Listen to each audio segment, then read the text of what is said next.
In this section, we're going to talk about atoms and periodic properties.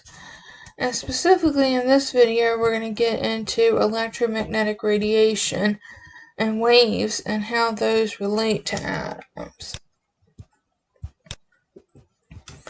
So if you take a prism and allow white light to pass through it, for example, if you position it so that sunlight passes through it, or white light from a light source passes through the prism, then what you will find is that on the other side you can see, if you hold up a blank screen in front of it, you can see all the colors of the rainbow. You can see the red, orange, yellow, green, blue, and violet.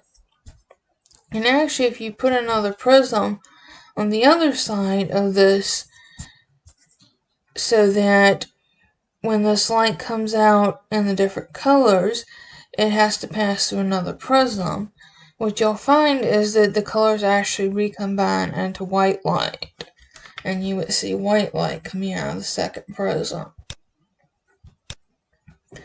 So the electromagnetic spectrum actually goes all the way from gamma rays, which are shorter wavelengths, all the way up to radio waves, which are our longer wavelengths. Now, you will need to be familiar with the visible light spectrum, which goes from 400 nanometers on the violet end of the spectrum to 750 nanometers on the red end of the spectrum. So you will need to know those wavelengths and which end of the visible spectrum that they correspond with. But this visible wavelength that we can see is actually only a small part of the electromagnetic spectrum. We have ultraviolet rays, which we're pretty familiar with because those are the rays we hear most about from the sun. We have X-rays, which you're probably familiar with because we use those for medical applications. Gamma rays, which as I mentioned are the shorter end of the spectrum. Then we have infrared radiation, which we also get some of that from the sun. And then microwaves, which we actually do use in, microwaves. And radio waves, which we use frequently for different communication devices. So electromagnetic radiation is named because it actually is made up of two different fields, an electric field and a magnetic field. And those electric fields and magnetic fields actually oscillate at perpendicular angles to each other. So you have the electric field and the magnetic field both oscillating at 90-degree angles to each other. When we talk about waves, there's a few different properties of waves. So one of the properties we're concerned with is wavelength. So wavelength is the distance from crest to crest of a wave, or from trough to trough. So the crest is the top of the wave, and the trough is the bottom of the wave. So you can go from the top of one wave to the top of another wave, or from the bottom of one wave to the bottom of another wave. What you can't do is go from the top of one wave to the bottom of another. That's not a wavelength. You either have to go top to top or bottom to bottom. Frequency is the number of waves that pass a stationary point per unit of time. And usually that unit of time is seconds. So we will measure frequency in inverse seconds, or sometimes we rate that as seconds to the -1. Or another name for that unit is the hertz. So the hertz is an inverse second. So frequency is the number of waves that pass a given point per second, usually.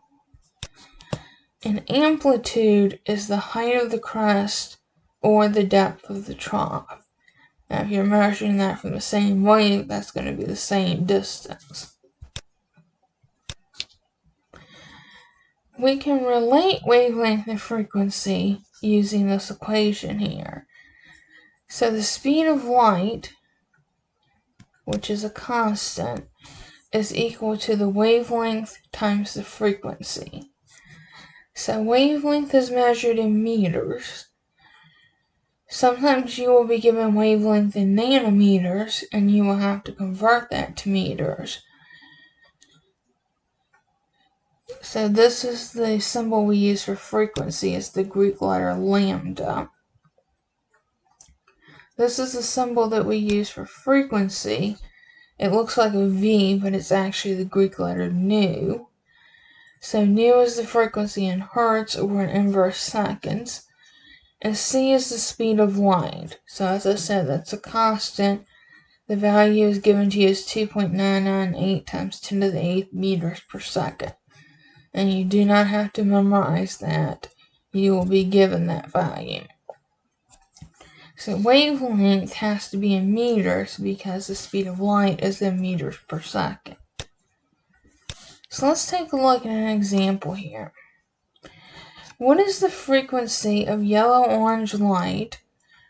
And we're given the wavelength lambda equals 589 nanometers produced by sodium vapor street lines. So as I said, because the speed of light is in meters per second, we have to convert the wavelength to meters. So if we take 589 nanometers and think back to your metric prefixes, 1 nanometer is equal to 1 times 10 to the negative 9th meters. So if you multiply that out, it comes out to 5.89 times 10 to the negative 7th meters. So now we can take our equation. The speed of light is equal to wavelength times the frequency. And since we want frequency, we're going to move wavelength over to the other side. So frequency is equal to the speed of light divided by the wavelength. And the speed of light is given to us as 2.998 times 10 to the 8th meters per second. And the wavelength is 5.89 times 10 to the negative 7th meters.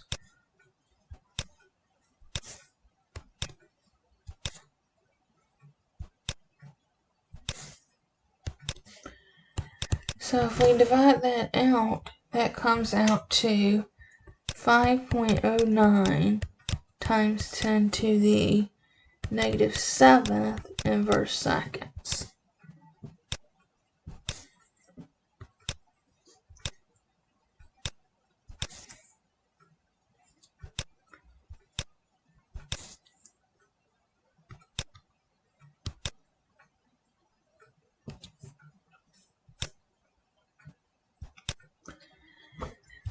So before we get too far into this, what does all of this have to do with atoms?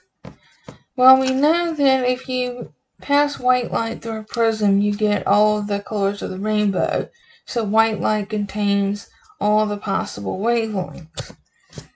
Well, when you heat up atoms, or when you heat up a sample of an element, since we can't actually heat up individual atoms, when you heat up a sample of an element, you get electromagnetic radiation that has very specific wavelengths. So it's not a continuous spectrum.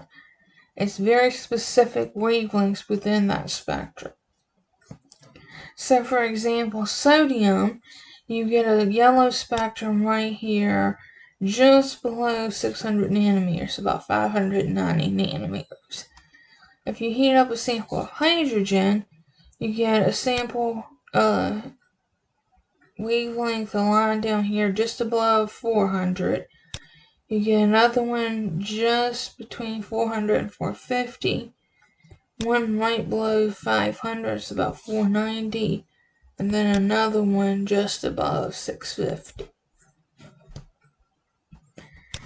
So we can actually use these to identify samples of certain elements. we have the last factors that we know, and you can compare an unknown sample to those and get an idea of which one you're dealing with. So when we deal with energy, energy is actually quantized, meaning that it has values that are restricted to whole number multiples of some specific base value. So it's not continuous. It can't be any number in between those values. It's only restricted to whole number multiples of whatever our base value is. So a quantum is the smallest discrete quantity of a particular form of energy. And a quantum of electromagnetic radiation is what we call a photon. So we can actually calculate the energy of a photon, and there's two different equations that we can use. One is E equals h nu, and we should recognize nu as frequency, E is energy, and h is Planck's constant, which, as the name implies, is a constant. It has a value of 6.626 times 10 to the negative 34 joules times seconds. And again, you don't have to memorize this one. It will be given to you. You just have to be able to plug it into the equation. The other equation is E equals hc over lambda. So of course E is still energy and h is Planck's constant. C is the speed of light, the same value that it was in the previous equation, and lambda is still wavelength. So let's look at an example here.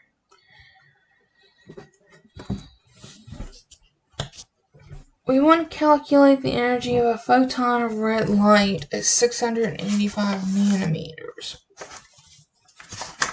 So we still have to put the wavelength in meters because we're using the speed of light. So if we take 685 nanometers, and 1 nanometer is equal to 1 times 10 to the negative 9th meters. So that gives us 6.85 times 10 to the negative 7th meters.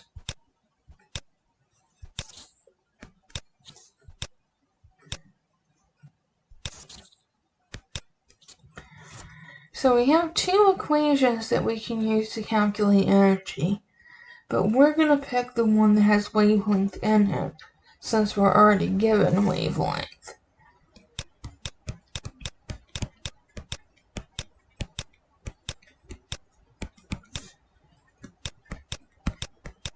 So we can plug in Planck's constant.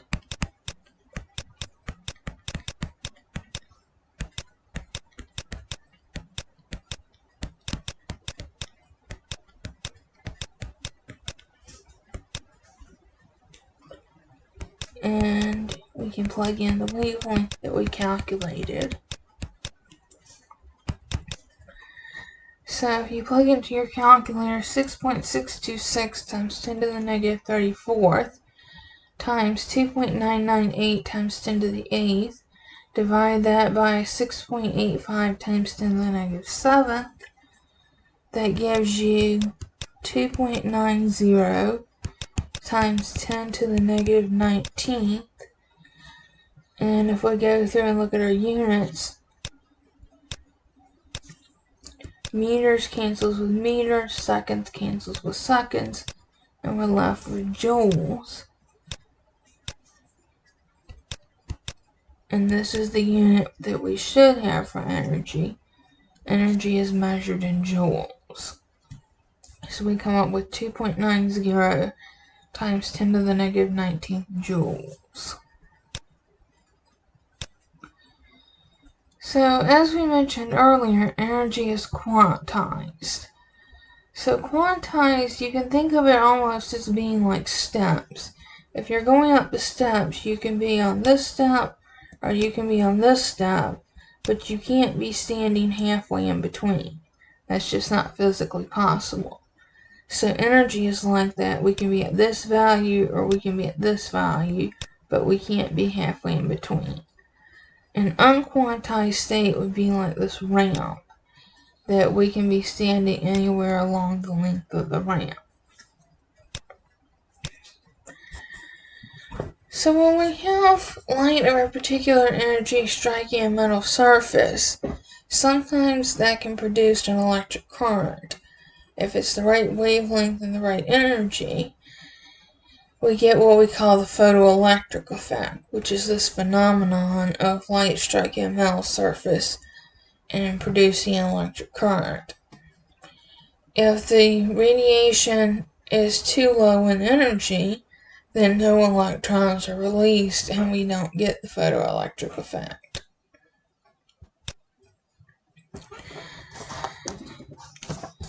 So when we think about light, we've mentioned earlier that we have these photons, which are quantums of energy. And we often talk about photons as if they're particles. That's because there's this, what we call wave-particle duality of light, that light has properties of both a wave and a particle. So the wavelength behavior of energy is that light has wavelength and it has frequency, but it also has some particle-like behavior in that we have the photoelectric effect. If light of a certain energy hits a metal surface, we produce the flow of electrons, and electrons are small particles. And we also have these quantized packets of energy that we call photons. So another thing that we can calculate, we mentioned earlier that we have line spectra that come from particular elements. Well, Johann Balmer took those wavelengths of the 4 brightest lines in the hydrogen emission spectrum and came up with an equation to calculate the wavelength if we know the energy levels. Rydberg later took Balmer's equation and changed wavelength into wave number just to make this equation appear a little bit neater and a little bit more cleaned up. So let's look at an example here. If we have the wavelength of a line in the visible spectrum, and we start at energy level equals 1, the first energy level equals 2, and we go to the second energy level, which equals 4, we want to know the wavelength. So to go back to this equation for a second, this 1.0097 times 10 to the negative 2 inverse nanometers is just a constant in this equation. So it's not a value you need to be concerned with. It's just a constant that works in this particular equation.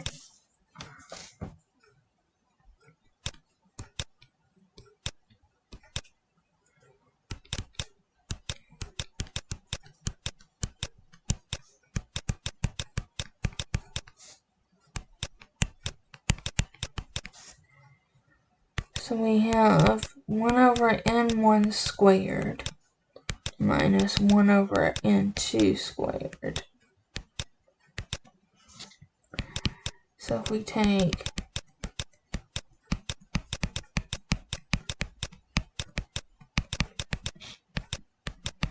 and n1 is given to us as 2,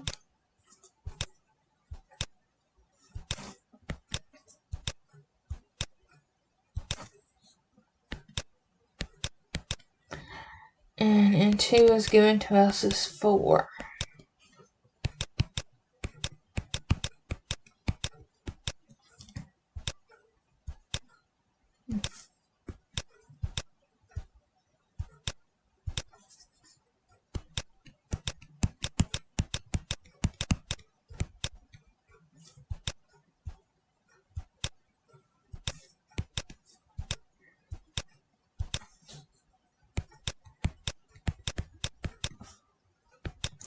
So we can simplify this a little bit before we plug it into the calculator. 2 squared, 2 times 2 is 4. And 4 squared, 4 times 4 is 16. So we can go ahead and do the square, so that's a little bit less than we have to plug into the calculator. And then we can take 1/4 minus 1/16 and multiply that times 1.0097 times 10 to the negative 2. And that comes out to 1.9 times 10 to the negative 3 nanometers, inverse nanometers. So this is the wave number, but we actually want the wavelength. So this is actually not our final answer.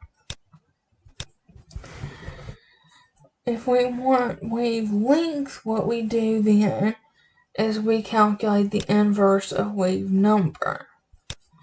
So we can take is equal to 1.9 times 10 to the negative 3. So we take 1 divided by the answer that we came up with. And if you divide that out, it comes out to 528 nanometers.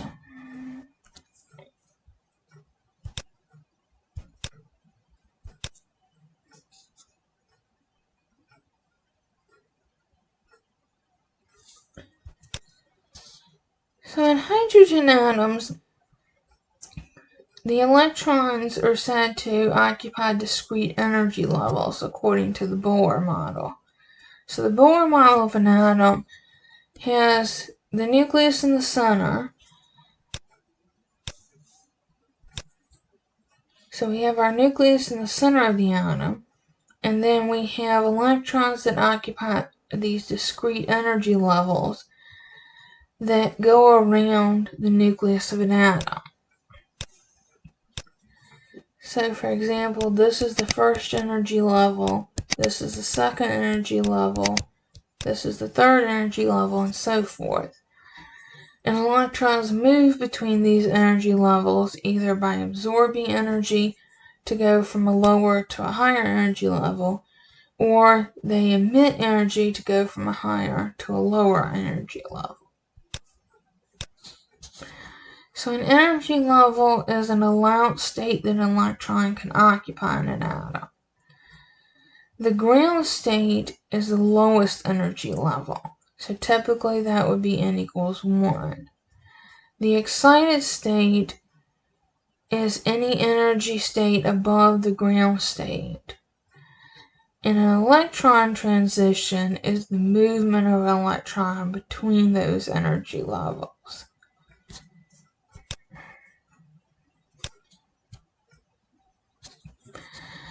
So we can actually show the transition between energy levels if we look at an energy level diagram. So the up arrows indicate going from a lower to a higher energy level, and the down arrows indicate going from a higher to a lower energy level.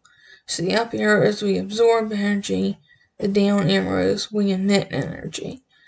And if you notice, as we get to higher energy levels, they get closer and closer together. So the way that these are spaced indicates the amount of energy needed to go from one energy level to another. And it kind of should make sense if you think about it. As we get up to higher energy levels, it doesn't take as much energy. Because remember, n equals 1 is closest to the nucleus. So it's going to take a lot of energy to get away from the nucleus. Remember, the nucleus contains our positive particles, our protons. So the electrons are going to want to stay close to that. As we move up in energy levels, now we're getting further from the nucleus, so the electrons aren't being pulled as strongly towards the nucleus, and it now becomes easier to go between energy levels. So the Bohr model has some things that are useful, but there's also some limitations of it. So the strengths of the Bohr model are that it accurately predicts the energy that's needed to remove an electron from an atom. So that energy is referred to as the ionization energy. We get a pretty accurate prediction of the ionization energy with the Bohr model. And it also gives us a way to start using quantum theory to explain matter at an atomic level. So quantum theory has to do with what we've been talking about already. A lot of the calculations and so forth that allow us to know some things about the atom and how matter and atoms and electrons behave at an atomic level. And some of that we're going to get more into in later videos. But the Bohr model gave us a framework to start to be able to do that. However, it does have some limitations. One is that it doesn't account for the spectra of multi-electron atoms.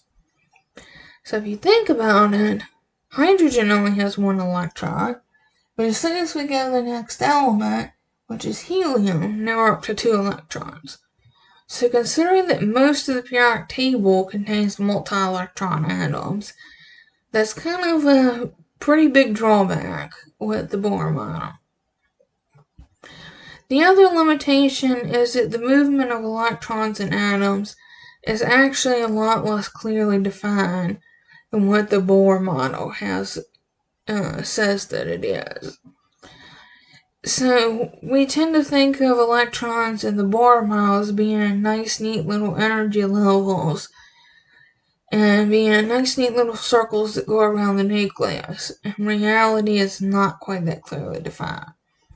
We now know that the electrons really occupy more of a cloud around the nucleus rather than nice, neat little circles. So another quantum electromagnetic radiation piece that we need to talk about is the de Broglie equation. So the de Broglie equation kind of gets at the idea of if light can behave like matter, well, why can't matter behave like light? And the theory is that it can. So there's an equation here for the de Broglie equation. I'm not going to go through the derivation of this equation. You can put the Einstein's equation and Planck's equation together and do some math here and come up with this equation. V here in this equation refers to velocity, not to frequency. I'm not actually going to make you use this equation, I just show it to you so that you're familiar with it. So as we get into a little bit about wave versus particle theory, we come to the uncertainty principle. So if you look at theory from a wave point of view versus theory from a particle point of view, each one of those theories gives you a different answer for where an electron should be around the nucleus. It's actually kind of hard to predict both location and velocity accurately. Which brings us to the Heisenberg uncertainty principle. The Heisenberg uncertainty principle says that we cannot determine both the position and the momentum of an electron and an atom at the same time. So momentum is another word here for velocity or speed. So we can't determine where an electron is and how fast it is going at the same time. So we're actually going to stop here and we will get more into electromagnetic radiation and quantum theory in the next few videos. So I will leave you here with this joke and I will see you in class.